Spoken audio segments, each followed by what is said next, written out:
ধরে নেওয়া হচ্ছে বিএনপিও ওরকম মেরে খেতে পারে, হিসাবটা এরকম। আমি এম এ আজিজ, আমি আপনার কাছে শুনতে চাই যে শান্ত এখানে যে কথাটি বললো, ফয়সাল মাহমুদ শান্ত, যে এখানে আসলে 4 কোটি পরিবারকে ফ্যামিলি কার্ড দেওয়ার কথা যে বলা হচ্ছে, সেটার জন্য একটা বড় বাজেট লাগবে।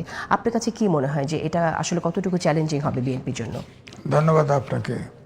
দেখেন, টিআর কাবিখা এগুলো কিন্তু ইতিমধ্যে আছে, কিন্তু এগুলো হচ্ছে কি, আমরা চিন্তা করি ফ্যাসিস্ট সময়ে যে অনাচার হয়েছে, এগুলো মেরে দেওয়া হয়েছে, ওইটার দামি হিসাবে কল্পনা করি। ধরে নেওয়া হচ্ছে বিএনপিও ওরকম মেরে খেতে পারে, হিসাবটা এরকম। হ্যাঁ, কিন্তু এবারে তো সংস্কার তো সেগুলো নাই, কারণ এখানে তো একটা কমিটি হয়তো হবে, পার্লামেন্টারি কমিটি হোক, যাই হোক, তারা মিলেই তো করবে। অর্থাৎ সরকারে যদি যায় তাহলে এই প্রশ্নগুলো আসবে, না আসলে তো আর আসবে না তারা, তাই না? তো এখন আমার কথা হচ্ছে যে আমরা এখন আর ফ্যাসিস্টের আদলে কোনো চিন্তা করতে চাই না, আমরা সামনের দিকে আগাইতে চাই। এখন আপনি যেটা বললেন, ধরেন আগে জোটের কথা, জোটে 2টা জোট আগেও ছিল, বিএনপির নেতৃত্বে একটা জোট ছিল, আগে আওয়ামী লীগের নেতৃত্বে একটা জোট ছিল, সেখানে দেখা গেছে 2 জোটই উপকৃত হতো, কিন্তু এবারের জোটটি কিন্তু খুব ড্যামেজিং হয়েছে। আমার কাছে মনে হয়েছে যে বিএনপির সাথে যে জোট হলো, এই জোটে কিছু কিছু ছোট পার্টি বিলীন হয়ে যাবে।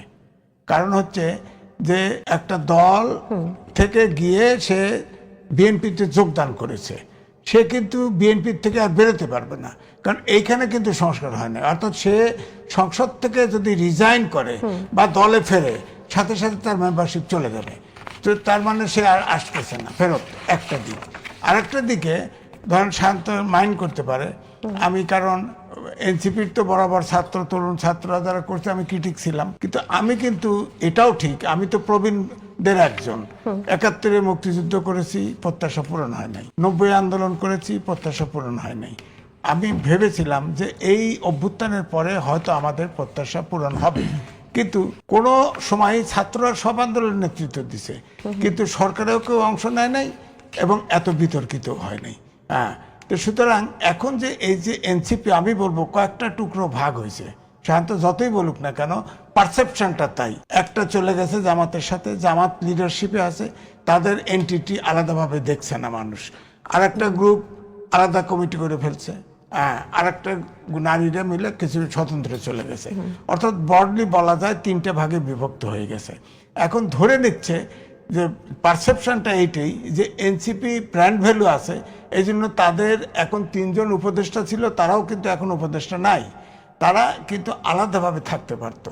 অবশ্যই কিন্তু এখন হয়তো বললে খারাপ, ভুল শোনা যাবে, কিন্তু আমি কিন্তু এনসিপির পক্ষে বলতাম, কারণ সমাজে আমরা অনেক সূচকে এগিয়েছি, কিন্তু রাজনৈতিক সূচকে পিছিয়েছি। সুতরাং একটা থার্ড যদি ফোর্স থাকতো, তরুণ ফোর্স যদি থাকতো, প্রেশার গ্রুপ হিসেবে, সেই জায়গা থেকে অনেকেই তাদের সমর্থন করেছে, অনেকেই তাদের পক্ষে তাহলে কিন্তু আমরা এই যে জামাতের সাথে ঢোকা, মানে আমি আগেও বলেছি, এখনো বলছি, এটা একটা বোয়াল মাছ। বোয়াল মাছের ভিতরে ঢুকলে তাজা ছোট ছোট মাছ ঢোকে, কিন্তু হজম হয়ে যায়। এনসিপি এখন হজম হয়ে যাবে, এনসিপি আর ভাইব্রেন্ট থাকবে না, এটা হলো আমার বক্তব্য।